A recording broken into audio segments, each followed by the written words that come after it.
Alright, and welcome back to my YouTube channel, and this is James Latif. And ang pag-uusapan natin for today at gusto kong i-share sa inyo is kung paano kayo makakapag-order ng PSA documents through online ngayong 2024.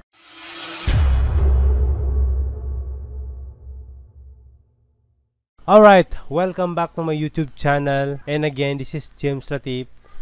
At kagaya na nasabi ko, ang pag-uusapan natin for today is kung paano tayo maka-order ng PSA documents through online. Pero, recommend ko lang ito sa mga taong busy, sa mga taong medyo malayo sa mga PSA office, no? Kasi, kapag direct ka dun kasi, mag-appointment ka lang is madali lang. Madali lang and mura lang. And dito sa online is meron silang service charge na medyo may kamahalan. Okay? Kasi di-deliver pa nila sa inyo. And mag-aantay ka pa ng ilang araw. Hindi kagaya sa direct na sa office, after mo makapag-appointment, ay pupunta ka lang doon sa office and doon sa time and petsa na appointment mo is automatically na makukuha mo na yung PSA documents mo in that day. Pero dito sa online is mag-aantay ka ng 7. Kung dito ka sa Mindanao is 7 to 10 days. And kapag nasa Maynila ka naman is nasa 2 to 3 days lang. Pero, kagaya na nasabi ko, kung busy ka, pwede ka dito sa online. At kung meron ka namang pambayad. Pero kung medyo nahirapan ka sa pambayad and hindi ka naman busy, doon ka na lang diretso sa office. Mag-appointment ka na lang. Okay, so yung pag-appointment siguro ipapakita ko sa inyo sa ibang videos. But in this video is ipapakita ko sa inyo kung paano yung proseso ng pag-order ng PSA documents through online. So may dalawang platform na nag-o-offer ng serbisyo ng pagkuha ng PSA documents. Isa na dito is ang papakita ko sa inyo.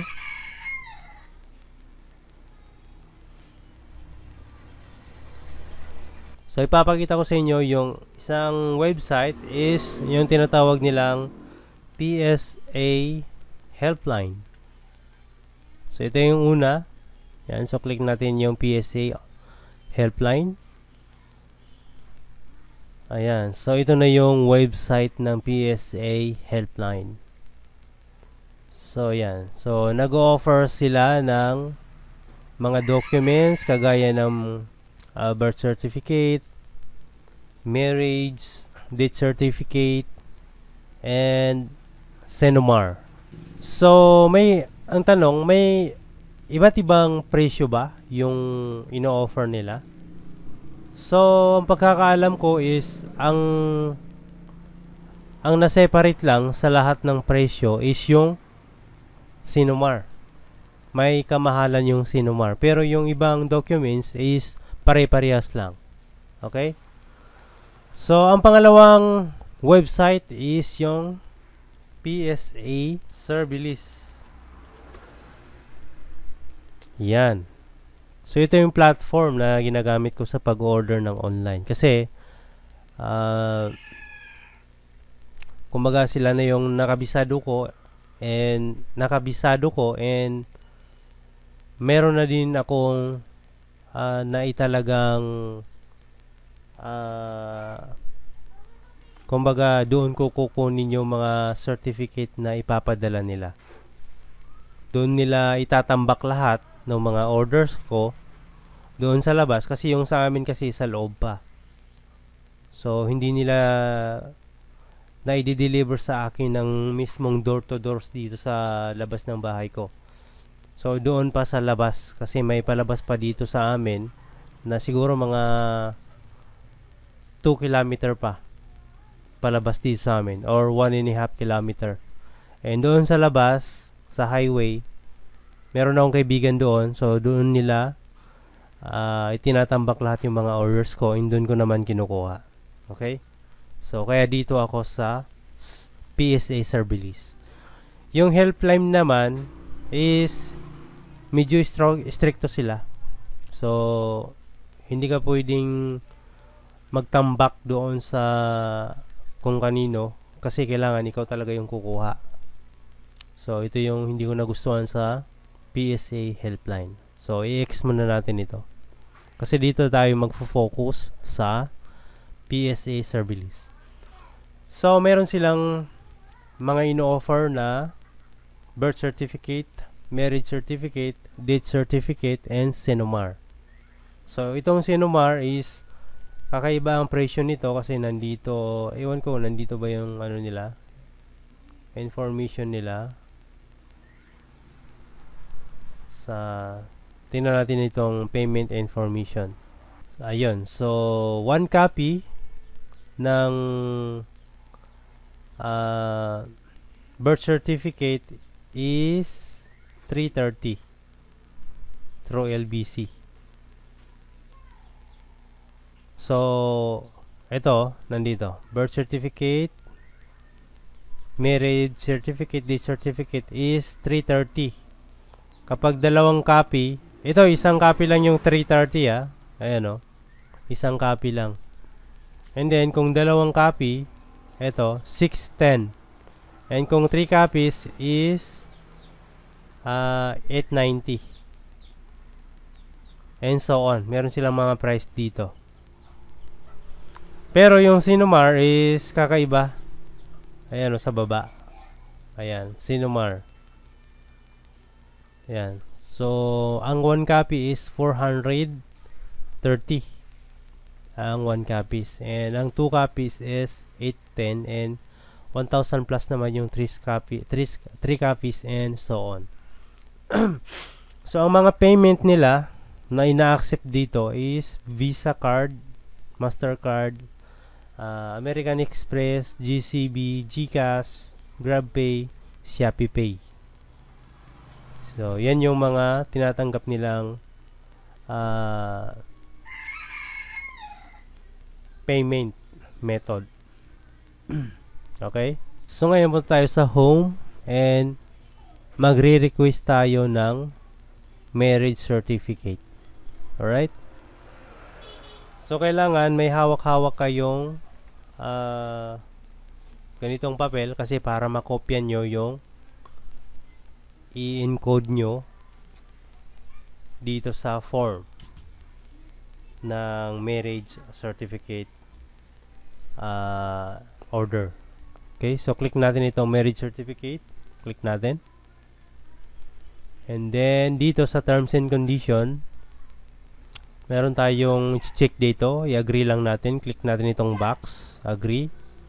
And agree. Yung data privacy. Then click natin yung next. So dito, please answer the following question accurately. Was there any correction or amendment? So meron daw bang na bago sa kukunin mong certificate? So kung wala, check nyo lang yung no. Number 2, were you able previously get a copy of the marriage certificate from PSA? So yes, kasi lagi na akong kumukuha dito. So click natin yung next. Ayun, so after natin maklik yung next, dito natin i-fill up yung form or details ng kukuhanan natin ng certificate. So i-fill up natin dito yung female last name, first name, and middle name. As yung husband, last name, and so medyo critical lang part na to, so siguro i-skip ko muna ito after ko ma-fill up ito and proceed tayo sa next. Okay? Proceed tayo sa next step. Alright, so na-fill up na natin yung form sa taas and dito sa baba niya is makikita natin itong relationship to the document's owner. So, tayo lang naman yung kukuha ng documents nila. So, ilalagay natin is authorized guardian institution in charge. So, ito yung pipiliin natin. Pero kung brother mo sila, or cousin, or daughter, or father mo sila, meron namang mga option dito. Okay? Kung sarili mo naman is dito sa self. Okay? So, but in this case, is tayo lang yung authorized. So, click natin yung authorized guardian. And hindi naman natin ito kukunin sa mga government agency. So, click lang natin yung no. And then, purpose of request. So, claim benefits loan. So, pwede na yan. After that, click na natin yung next. After natin maklik yung next, so, dito na tayo sa requester details. So, ibig sabihin nito ay kayo na nagre-request is kayo yung ma-fill up dito. Okay? Yung pangalan nyo, yung address nyo, yung email address. Okay? But dito, ipopost muna natin dito kasi sensitive yung yung details ko ang ilalagay ko dito. So, skip muna natin ito. Alright? Okay, so dito sa select delivery or pick up, so may dalawang option dito. So, pwedeng delivery, pwedeng pick up at LBC branch.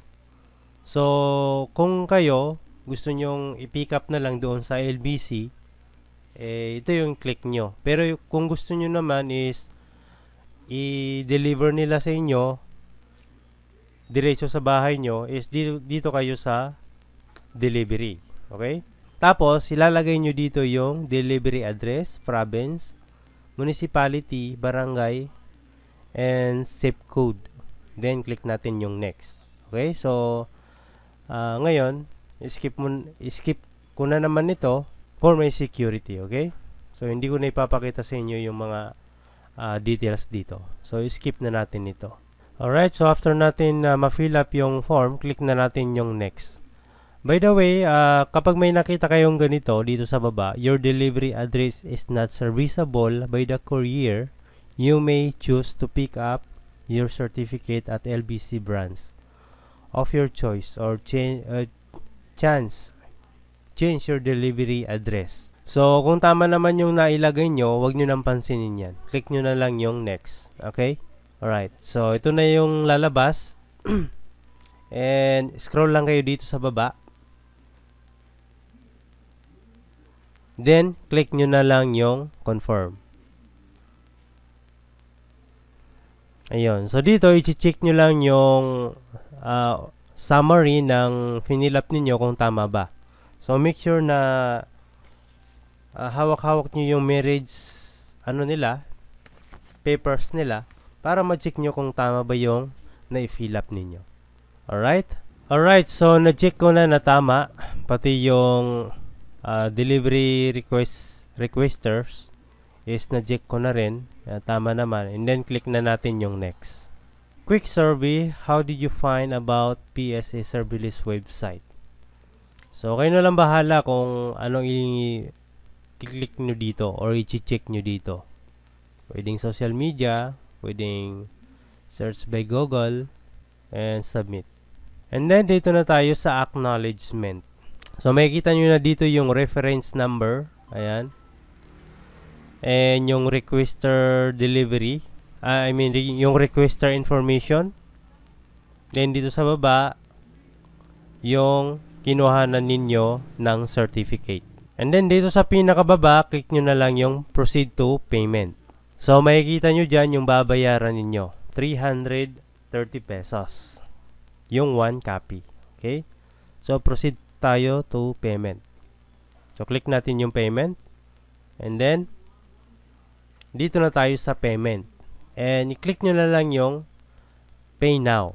Ayan. So, after nyo maklik yung payment, pay now, makikita nyo dito yung reference and etc. Yung pangalan ninyo na nag-request and then yung amount kung magkano yung babayaran ninyo. Then, click na natin yung proceed. Ayun. So, click lang natin yung GCash. Kung ang gagamitin ninyong pambayad ay GCash. Kung Shopee Pay, dito. Kung Visa, dito. Okay? But now, ang gagamitin natin is GCash. Click natin itong GCash. Ayun. So, after natin maklik yung GCash, and then ito na yung lalabas. Ito na yung merchant page ng GCash. So, makikita nyo dyan yung number ninyo. Or kung wala yung number nyo dito, ng GCash ninyo, dito nyo ilalagay yung number ng GCash ninyo. Okay? Then, after nyo mailagay yung number ng GCash ninyo, click nyo lang yung next. And then, mag-aantay kayo ng one-time password doon sa mobile phone ninyo na naka-attach yung number ng GCash ninyo. And then, yun ang ilalagay natin dito. Okay? So, titingnan ko muna yung mobile phone ko. Ayun, so nailagay na natin yung ating one-time password and then click na natin yung next. Then after nyo maklik yung next at tama yung nailagay yung one-time password, ang ilalagay nyo na naman dito na susunod ay yung PIN ng mobile phone ninyo doon sa application ng GCash ninyo. Okay? Nag-gets nyo ba yun? Yung PIN ng GCash ninyo na naka-download doon sa mobile phone ninyo. Yung 4 na PIN. After that, click nyo yung next. And then, click nyo lang yung pay. Dito sa baba, click nyo lang yung pay. And then, proceed. And then, so dito pwede nyo i-print and pwede kayong mag-continue.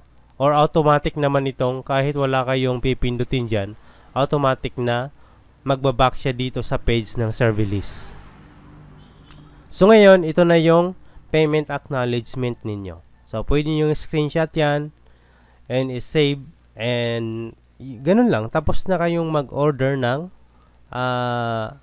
PSA documents dito sa PSA Serverless. Okay? So sa pag-order ng birth certificate is ganun din. The same lang sila. Ang may iba lang doon is yung form. Kasi dito sa marriage certificate is itatype mo yung pangalan ng husband and itatype mo din yung pangalan ng wife. Pero doon sa birth certificate is ang ilalagay mo lang doon is yung pangalan ng kukuhanan mong birth certificate or yung tao, yung pangalan ng tao na kukuhanan mo ng birth certificate sa PSA. Okay? So ganun lang guys. And hope nakatulong sa inyo ang video ito. And kung hindi ka pa nakakapag-subscribe sa ating YouTube channel, please paki-subscribe mo na yan. Alright? So maraming salamat po.